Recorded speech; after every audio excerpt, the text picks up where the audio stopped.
Gurdjieff एक बहुत अद्भुत फकीर हुआ।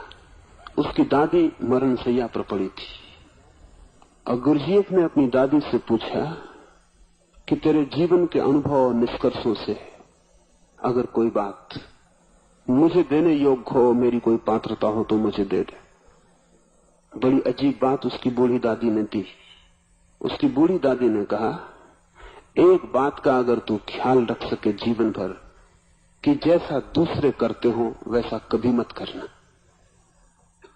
कोई भी काम जैसा दूसरे करते हो वैसा कभी मत करना, सदा कोशिश करना कुछ अन्यथा करने की। गुरजीएफ ने तो इसके ऊपर बाद में एक पूरा का पूरा फलसफा, एक पूरा दर्शन खड़ा किया और उसने एक नियम बनाया, द लॉ ऑफ अदरवाइज, हमेशा और ढंग से करना। गुरजीएफ ने इसकी चेष्टा की और एक अनूठा आदमी पैदा हुआ, क्योंकि जैसा दूसरे करते हो वैसा मत करना।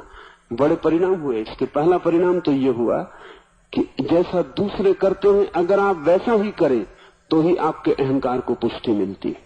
तो आपके अहंकार को पुष्टि देने वाला कोई भी नहीं मिले, लोग आप पे हंसेंगे। गुरजीएफ ने कहा है कि मेरी दादी ने मुझसे कहा कि मैं मरने के करीब हूं, मुझे पता भी नहीं चलेगा कि तूने मेरी बात मानी कि नहीं मानी। तो मरने के पहले मुझे तू उदाहरण एक करके दिखा दे। पास ही पड़ा था एक सेव, उसकी बूढ़ी दादी ने उसे दिया और कहा, इसे खा के बता, लेकिन याद रख जैसा दूसरा करते हैं वैसा मत करना। बड़ी मुश्किल में पड़ गया होगा वो बच्चा, क्या करे। लेकिन बच्चे इन्वेंटिव होते हैं, काफी आविष्कारक होते हैं। अगर माँ बाप उनके आविष्कार की बिल्कुल हत्या न कर दें तो इस दुनिया में बहुत आविष्कारक लोग हों। लेकिन आविष्कार खतरा मालूम पड़ता है क्योंकि नया कुछ उपद्रव लाता है। गुरजीएफ ने पहले कान से लगा के उस सेव को सुना, आंख के पास लाके देखा, चूमा, हाथ से स्पर्श किया आंख बंद करके, उस सेव को लेके नाचा, उछला कूदा, दौड़ा, फिर उस सेव को खाया। उसकी दादी ने कहा, मैं आश्वस्त। फिर गुरजीएफ ने कहा, ये मेरी जिंदगी का नियम हो गया कि कुछ भी काम करो दूसरे जैसा न करना, कुछ न कुछ अपने जैसा करना।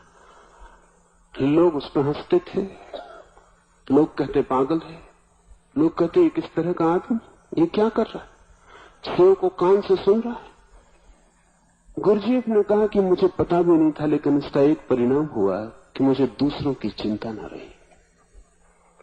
दूसरे क्या कहते हैं, दूसरों का क्या मंतव्य है, दूसरे मेरे संबंध में क्या धारणा बनाते, ये बात ही छूट गई। मैं अकेला ही हो गया, मैं निपट अकेला हो गया इस पूरी पृथ्वी पर। और गुरजीएफ ने लिखा है, इस कारण मुझे वो मुसीबत कभी नहीं झेलनी पड़ी जो सभी को झेलनी पड़ती। एक झूठा केंद्र मेरा निर्मित ही नहीं हुआ और मुझे अहंकार मिटाने के लिए कभी कोई चेष्टा नहीं करनी पड़ी, वो बना ही नहीं। क्या करें, दूसरों का ख्याल छोड़ दे। सुबह मैं देखता हूं आप ध्यान कर रहे हैं, करते भी हैं, ख्याल भी बना रहता है कि कोई देख तो नहीं रहा, कोई क्या कहेगा। एक मित्र आज ही आए थे, वो कहते थे आप जो भी बताएं अकेले में कर लूंगा। यहां इतने लोगों के सामने अकेले में कोई लाभ ना होगा, कोई लाभ ना होगा, क्योंकि ध्यान के लाभ तो बहुआयामी है। इतने लोगों के सामने आपके पागल होने की हिम्मत आपके अहंकार को बिखरा जाती। इतने लोगों के सामने आपका बच्चे जैसा व्यवहार आपको अचानक आपके अहंकार से हटा के केंद्र पर फेंक देता है। अकेले में ये बात न होगी। अकेले में तो अपने बाथरूम में सभी गुनगुना लेते और अपने बाथरूम के आईने में सभी मुंह बिचका लेते, बच्चे ही नहीं बूढ़े भी। वो तो आईने कहते नहीं कथाएं, मगर उसका कोई परिणाम नहीं, उससे कोई हल नहीं, उससे कोई भी हल नहीं। दूसरे की चिंता छोड़ दें, दूसरे के मत का विचार छोड़ दें और दूसरे का ध्यान मुझे मिले, इसको धीरे धीरे छीन करते जाएं। ये भोजन है अहंकार का। दूसरे का ध्यान मुझे मिले, दूसरे का ध्यान भोजन है, उससे अहंकार परिपुष्ट होता है। इसलिए जितने लोग आपको ज्यादा ध्यान दे, उतना रस मालूम पड़े, उतना लगे कि मैं कुछ हूं। अगर कोई ध्यान न दे, आप एक घर में हो और कोई आपको देखे भी नहीं। गुरुजीएफ प्रयोग कर रहा था अपने शिष्यों को लेकर। उसने 30 शिष्यों को एक भवन में रखा हुआ था और उनसे कहा था, तुम इस तरह रहना यहां कि बाकी 29 यहां नहीं। न तो बोलना, न किसी तरह का इशारा करना, न किसी तरह की मुद्रा बनाना जिससे कि कोई संवाद हो सके। अगर तुम किसी के पास से गुजरो तो यही ध्यान रख के गुजरना कि यहां कोई भी नहीं, अकेला हूं। जान के अजान में कोई भी ऐसी बात मत करना जिससे तुम्हारे द्वारा पता चले कि दूसरा मौजूद है। गुरुजीएफ ने कहा कि अगर तुम्हारा पैर किसी के पैर पे पड़ जाए तो माफी मत मांगना, क्योंकि वहां कोई है नहीं। अगर अंगारा भी तुम्हारे हाथ से किसी के ऊपर छूट जाए तो तुम ये मत कहना भूल हो गई, आंख से भी मत बताना भूल हो गई, वहां कोई है ही नहीं। इन 30 लोगों को 3 महीने तक गुरुजीएफ ने कहा कि तुम ऐसे रहो। 27 लोग भाग गए, 3 लोग बचे, लेकिन वे 3 लोग दूसरे आदमी हो गए। क्या इसका उपयोग क्या है? इसका उपयोग क्या है, इसे थोड़ा समझे। ये सवाल नहीं है महत्वपूर्ण। ये तो बहुत आसान है कि हम दूसरे की तरफ ध्यान न दें और उसको लात लग जाए तो हम माफी न मांगे। ये तो बहुत आसान, इसमें क्या अड़चन? ये तो हम चाहते ही। लेकिन क्या अर्थ क्या है? ध्यान रखना, इसमें अर्थ गहरा है और छिपा है।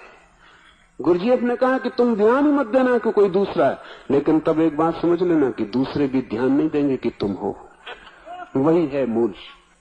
तुम ध्यान न दोगे दूसरों को, तुम एक हो। दूसरे तुम्हें ध्यान न देंगे, वे 29 लोगों का ध्यान तुम्हें 3 महीने तक नहीं मिलेगा। बिल्कुल पारस्परिक है लेन देन। मैं आपको ध्यान देता हूं, आप मुझे ध्यान दे देते। लेन देन है, मैं आपके अहंकार को भर देता हूं, आप मेरे को भर देते।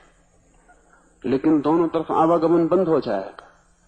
वे 27 लोग जो भाग गए, उनका कारण क्या था? उनमें से अनेक लोगों ने कहा कि हमें ऐसा लगने लगा कि हम सफोकेट हो रहे हैं, हम मर जाएंगे, हमारी गर्दन घुट रही। उनकी गर्दन नहीं घुट रही थी, उनके अहंकार की गर्दन घुट रही थी।